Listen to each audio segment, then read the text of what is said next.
siyempre, everyday ako nagte-take niyan, Jeff. Ayan. Alam mo naman, nagpapabata tayo eh. Oo, kailangan natin ng malakas at malusog na katawan. Paano naman ito nakatulong sa'yo? Ako po ay... Ginagawa mo itong unan para masarap ang tulog mo. at ano yan, maganda sa weightlifting. Yan, Kahon-kahong... Ay, nako. At siyempre, basta usapang pagpapalakas ng resistensya, ang takbuhan natin dyan ay ito pong mga kasama natin sa Kings Empire Corporation. Kaya humakausap natin ngayon sina Doc Cecil Katapang, Health and Wellness Advocate. At siyempre, ang magandang si Miss Sam Garcia, CEO ng REH Kings Empire Corporation. Ayan, bamati muna kayo, doktora. Good afternoon po sa kaka Nelson, Jen, tsaka sa mga audience na saganang mamamayan. Ate Sam, bumati rin po kayo. Good afternoon po sa ating mga taga-subaybay at syempre sa lahat po ng ating mga ka-Kings. At syempre ang laging nakasubaybay dito po sa inyong programa. Ay, naku, ang Carey Herrera. Yan. Magandang hapon po. Nanonood po siya ngayon at inaabangan po niya kung ano daw po yung announcement niyo. Ito na po ang ating pangkabuhayan. Diba? Habang sila nag-aaway-aaway sa politika, importante tayong mga mamamayan. Meron tayong sariling pangkabuhayan. Ako, napakahalaga po nito. Teka lang, hindi pa talaga tayo maubusan ng patotoo tungkol sa magandang benepisyo ng King's Herbal Plus sa ating kalusugan. At ngayong hapon, siyempre, mayroon pong bibida uli. Tayo na pong sumubok ng food supplement na King's Herbal Plus para po sa kanyang kondisyon. Yan, bigyan niyo po muna kami ng brief background, Ate Sam. Opo, yung ating pong ibibidang ka-Kings natin ngayong hapon ay taga Cagayan de Oro, Carmen, Cagayan de Oro City. Siya po si Ma'am Agustinette Tan. Nagkaroon po siya ng heart failure, hyperthyroidism at saka po low calcium. Eto na, alamin na natin kay Nanay Agustinette mismo ang kwento ng kanya pong naging kondisyon. Panoorin nga po natin. Nagkaroon po ako ng sakit na hyperthyroidism nung 17 years old ako. Yung nararamdaman ko po that time na hirap, yung pag naglalakad po ako, ma'am, bigla-bigla na lang po ako natutumba. Hindi po ako nakakasakay ng sasakyan. Bawat hakbang ko po, hinihingal ako. Inaatake ako lagi sa puso. Nagkakaroon ako ng seizure, namumutla, walang ganang kumain. Tapos, lahat po ng hirap talaga, lalo na sa pag umaalis ako kasi nag-aaral ako that time eh. So, pag pumupunta ako ng eskwelahan, kasi graduating student pa ako that time, hindi ako makapag-ano dahil lumuluwa din yung mata ko. Lumuluwa. Ang laki ng mata ko, ang laki ng liig ko. Tapos pumapayat ako. Hingal na hingal ako sa lahat ng kilos ko. At nagkaroon ako ng maintenance na maraming gamot at saka yung sakit sa likod dahil sa calcium ko. Bumababa po yung calcium ko. Hanggang nagpa-opera. 27 years old ako nagpa-opera ako sa thyroidism. Doon po sa abroad kasi wala po talaga akong kakayahan magbayad po dito sa Pilipinas. Ayun pala, no? So, Doc Ces, paki-explain naman po muna natin itong tinatawag na hyperthyroidism na naging sakit po ni Nanay Agustinette. Ano ang kaibahan ng hyperthyroidism sa hypothyroidism? So, bali si ma'am, nagkaroon siya ng hyperthyroidism. So, kinikwento ko nga kanina, no? Yung thyroid gland, yan yung gland na nagpo-produce ng, of course, thyroid hormones. Yes po. Ngayon, yung hormones na yan, ang responsible for metabolism. So, para mabilis ang metabolism mo, si nanay, bumili sa metabolism niya kasi hyperthyroid siya. No, yan ang responsible sa pulse rate mo, heart rate mo. Diba? Sa temperature ng katawan mo, thyroid hormone nagre-regulate niyan. Pag hyperthyroid ka nga, sabi ko ka nga kanina, mainit lahat. Mainit ang katawan mo, mabilis ang heart rate mo, parang ka siya, parang hot na hot ka, parang lahat is up. Okay. Diba? Pag hypothyroidism, malamig ang kamay mo. Malamig ang kamay mo, babagal ang heart rate mo. Tapos, madalas nagko-constipate ka. So, yun ang madalas na diferensya. Tapos, yung hormones nga yun, mababa ang hormone sa hypo, mataas ang hormone sa hyperthyroidism. Ayun pala, simple nga, hypo tsaka yung hyper. Pag hyper hot, Pagka hypo, malamig. Malamig.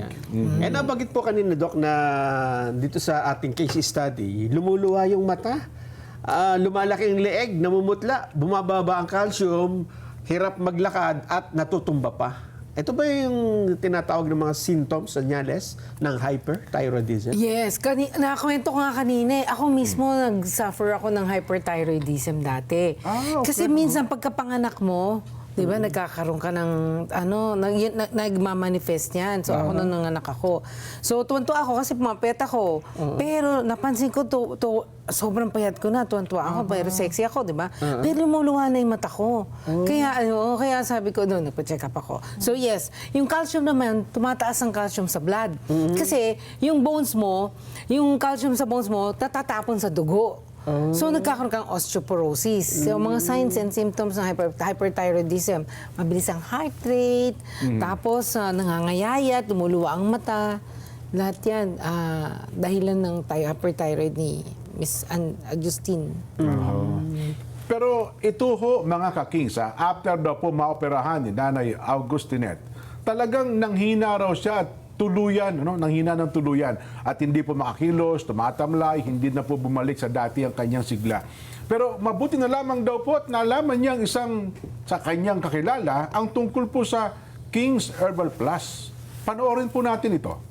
After ko po nagpa-opera, nakilala ko po yung naging partner ko po ngayon, which is yung buong pamilya niya pala is konektado din po sa King's Herbal Plus. So doon nila inintroduce sa akin na ganito yung King Herbal Plus, magaling to para sa'yo, ganyan-ganyan. Tapos gusto din na po namin makabuo ng baby. Oo. Tapos sabi po ng tito ko, yung tito niya, si Tito Jimmy, subukan niyo po ito, magaling to. So by that time po, doon kami nag-umpisa na mag-try ng King Herbal Plus. So, nung umiinom po ako ng King's Herbal Plus, tumataba ako, nagkakaroon ako ng parang lakas ng katawan, masarap na tulog ko, hindi na po ako napupuyat, at parang nagpipink-pink yung mukha, parang ganun. So, dahil po sa King's Herbal Plus, hindi na po ako nahihingal. At higit sa lahat, hindi na po ako nakabalik sa doktor. Hindi po ako nagpapacheck up dahil parang feeling ko okay na ako. Ayun. Eto, Doc, lagi nating nababanggit kung gaano nga ba ka-epektibo ang King's Herbal Plus. Dahil sa mga testimonials ng ating mga Kings, dito sa kondisyon po ni Nanay Agustinette, anong mga sangkap, anong meron dito sa ating food supplement ang nakatulong mismo sa kanyang kondisyon? Bilang napapag-usapan ng King's Herbal Plus, hello, Kare. Biglang sumingit na. Opo. Sa thyroid gland, isa dyan sa importante mga vitamina is vitamin A. So, yung vitamin A kasi, so yung thyroid gland, kailangan mag-release ng yung thyroid gland ng hormone. Opo. Yung hormone na yan, kailangan para ma-release, may tinatawag na thyroid stimulating hormone, TSH. So yung TSH na yan, importante. Kasi para mag-release ng thyroid hormone, thyroid gland. Okay. Importante ang mga vitamina kagaya ng vitamin A na matatagpuan sa carrots, ampalaya, di ba? Tomato, avocado, at saka Saluyot. saluyot. Bakit kabisado niyo? Hindi kasi kanina sabi ko sa... Anyway, yan, mga prutas at gulay na yan, laman ng King's Herbal Plus, rich in vitamin A, Ayun. valuable, importante sa pag-release, sa regulation, pag-regulate ng release ng thyroid stimulating hormone. Pag kulang ka sa zinc, ikaw may thyroid issue problem na, at kulang ka sa zinc, mag-worsen ang thyroid problem mo. So, ang King's Herbal Plus may taro root at pansit-pansitan, which is very rich in zinc. So, it prevents worsening of your thyroid gland. Tapos, kanina nga, meron akong kagulat-gulat na, di ba? Ang glutathione, maraming di nakakaalam, importante sa thyroid health. At ang King's Herbal Plus may garlic na very rich ang glutathione. So, which means to say, Natural pala yun, no? Opo, Sa sir. garlic, okay. Mamapamatay ng garlic. Opo, sir. Kaya nakatulong ang King's Herbal Plus sa health, thyroid problem ng ating case study. Ang pagkakaiba nito ay mga from natural ingredients. Opo, sir. Diba? So, Kare, Di ba? Tama-tama ang ano mo. Yun na nga. Pala, no? At ito na po, malaki ang pasasalamat ni Nanay Augustinette sa King's Empire Corporation dahil sa ngayon, patuloy po ang kanyang maayos na pangangatawan at malakas na po ang kanyang resistensya. King Serra Plus po, ito po ay nagdudulot sa akin ng kaginawaan. Ang laki po nang naitulong niya sa akin, lalo na sa pang-araw-araw kong hanap buhay. So, kailangan ko po ng resistensya, kailangan ko po ng lakas, ayoko pong magkasakit. Kaya sa tulong po ng King Herbal Plus, ako po ay naging okay ngayon. At eto pa, sigurado wala na pong mas okay pa sa mga hardcore promotions at massive packages ang King's Empire Corporation. Yun. Yun ang announcement. Eto na yung announcement. Isa-isahin uli natin ang mga halos pamigay ng deals para sa ating mga Kings, Ma'am Sam. Ayan, opo. At sa ating mga ka-Kings, ayun na, malapit na po ang ating celebration ng 7th anniversary ng King's Empire Corporation. Kaya naman ang ating 1 milyong pasasalamat, balik lakas, balik sigla, Raffle Bonanza 2026 ay nagsimula na po yan noong March 3 at yan po ay magtatapos sa November 30, 2026. Ayun, nako, Ma'am Sam, Ate Sam, hanggang kailan sila pwede magpasa ng raffle entry? Ayan po, pwede po sila mag-pass ng kanilang entry sa until November 30 kasi po ang ating grand draw ay gaganapin sa December 8, 2026. Ayan po. Kaya sa mga ka-Kings po natin at sa mga patuloy na tumatangkilik ng King's Herbal Plus, kung papaano po sila sumali at magkaroon ng entry, simple lamang po, Kuya Jen, Kuya Yes po. Nelson. Naku. Bumili lamang po sila ng mga produktong kasali sa ating Raffle Bonanza 2026. Isa na po dito ang ating King's Herbal Plus. Pag bumili po sila ng isang bote ng King's Herbal Plus na nagkakahalaga ng 1,000 pesos only kasi naka-promo po ito, Yes po. equivalent na po ito sa isang entry o kaya naman po ay 3 pieces po ng Empire Coffee for only 1,000 pesos din po. Equivalent na rin po yan sa isang entry or ang Scents by Savalgar, 3 pieces din po nito, equivalent na rin po yan sa isang entry. So, papaano po sumali? Gamit po yung mga entry raffle po natin, mga produkto ng King's Empire Corporation na nakikita nyo po sa inyong screen. Ayan. Kailangan po kumpleto yung mga detalyeng inyo pong ilalagay dyan. Kagaya po niyan, isasubmit nyo po ang complete details mula sa pangalan, edad, birthday, complete address, contact details, email address, store kung saan po ito nabili, maaari pong sa Empire branches o sa mga authorized members po natin o dili naman po kaya sa mga drugstores po na kagaya po ng Mercury, Watson, Southstar at iba pa pong leading drugstore na authorized magbenta po ng King's Herbal Plus. At syempre po ang mahalaga, kailangan meron po silang lagda o signature. Yan. Pag-usapan natin yung mga mananalo. Gaano ba kadami yan? Ayan, po, hindi lamang po isa o dalawa ang magiging masaya, kundi marami po ang ating mga winners. 26 lucky winners po ang pwedeng manalo. Meron po tayo ipamimigay na 5 winners ng cash prizes.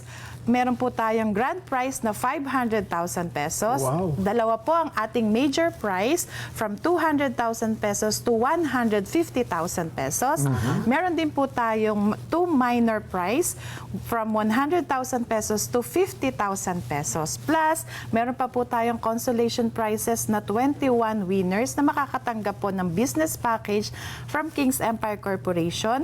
7 pieces po o 7 winners ng Princess Starter Package at 7 package po o winners ng Prince Starter Package at syempre 7 winners din po na makatatanggap po ng 3 bottles ng King's Herbal Plus. Ayun. Naku, Ayan po, baka kayo na po ang susunod na mananalo. Kaya sali na, mga ka-Kings, ha? At, ayun, Ma'am Ate Sam. Yes po. Ayoko kayo tawagin ng Ma'am Sam kasi ko parang... Ate lang po. Ate Sam, saan sila pwede tumawag at bumili po ng ating mga produkto? Yan. Ayan po, maaari po silang makabili ng ating mga produkto. Una-una po sa mga leading drugstore, kagaya po ng Mercury Drugstore, Watson's Pharmacy, Southstar Drug, Rose Pharmacy, pati na rin po sa lahat ng Empire branches nationwide at syempre sa ating mga members po, dealers, area distributors at Empire Depot nationwide. Ayan. At bukod pa pala sa 1 milyong pasasalamat Raffle Bonanza, nagbabalik rin po pala ang mas pinakamalaking King Incentive Rewards 2.0 Yes, Ano po Kuya ito? Nelson. Kasi last year po, nagkaroon po tayo ng reward sa ating mga masisipag na mga members. Kaya maging direct selling distributors po kayo from dealer, area distributors at Empire Depot sa inyong lugar para simulang palaguin po ang inyong negosyo habang kumikita ng exciting rewards, magbenta, mag-ipon ng puntos at magkakaroon po kayo ng pagkakataong makakamit ng brand new house and lot. Wow. Yan po ang iPhone. Pwede rin po ma-enjoy nyo ang travel incentives plus brand new car at syempre may mga pa-cash incentive din po tayo sa ating mga masisipag na mga resellers. Ayan. Oo. Sa mga Level up na.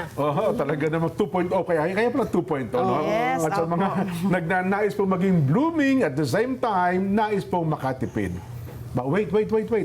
There's more. Ate Sam, ano pa po yung dagdag natin? Yes, opo. Bukod po syempre sa usaping pangkalusugan, hindi po mawawala ang para sa ating kagandahan. Wow. Yan naman po ay hatid sa atin ng Nini Beauty Essentials Exclusive Bundle Deals. Hi, Nini! Yes, Yan. opo. Enjoy our exclusive bundle deals on your favorite Nini Essentials products. Perfect po ito pang araw-araw na beauty and skincare essentials, sulit na sulit sa presyo. Buy more, save more. Perfect for personal use, pang negosyo, pang everyday beauty essentials at affordable bundles or prices. Great deals for your family, friends at sa ating mga resellers po. Ayan. Ayan. Yung mga vloggers, ha? Oh. I-gamitin nyo. I-edit nyo na. Ito ang announcement. Important announcement. Importante. Kaysa mag-away-away kayo, sariling pamilya natin ang 11,000 outing yung dapat. naghintay ng alam. Mahalaga po ito, ha? Nako, at bago kami magpaalam, happy viewing po kina Emma at Alvin Valencia mula po sa NEU, General Santos City. Maraming salamat po sa panonood. Salamat po sa pag-asikaso sa ating mga news team. Aba, si Erlo Bringas, ano ha? Jensen. Oo. Kahit lumindon, marami atang tuna, no? Oo. Yan. Dala ka ng buntot ng tuna, Erlo, ha? Happy viewing to Brother Migs Tapia at happy 70th birthday po kay Ka Hector sa Ghana mula po sa lokal ng India Kakan, Aklan mula po sa Ramirez family. Happy birthday po kay Hernan Victor de Jesus ng Grand Valley Rizal. Happy birthday po kay Alex Santos. Aba, birthday pa ni Alex Santos ngayon? Alex, happy Wala birthday po. kakipagin po si Alex, ano? Parang walang handa eh. Oo, dapat kami nakapaghanda, no ha? Sir Alex, happy birthday, ha? Happy birthday kay Kambal, sa Kambal na sina John Ray at John Roy Medrano mula po kay Kuya Don. Ayan. At bago tayo magpaalam, Doc Cecil, ang inyo pong message sa ating viewers. So, sir, sabi nga namin kanina, prevention is always better than cure. Kaya, mag-King's Herbal Plus ka. Ayan. Kasi magastos magkasakit. Tama. Ate Sam? Ayan, sa ating mga Kings, patuloy lang po nating pag-inom ng King's Herbal Plus dahil sa King's Herbal Plus, may plus ang resistensyang malakas. Ayun. King's Herbal Plus, dito ka tatagal. Aray, ano ha? Tama yan sa June 12. Ayan. Magbabaon na ka dyan. Kasi Yes. para lumakas tayo. Yes, oo. Huwag na, magtapos na tayo. Pampalakas yan. O paano? Ito na po ang ating palatuntunan sa ganang mamamayan. Ang programa paborito ng bayan. At siyempre, bukas umaga, gising tayo maaga ha. Alas 5 para sa mga balitang kumpleto. Totoo na may kasamang gwapo, 100%. Bye!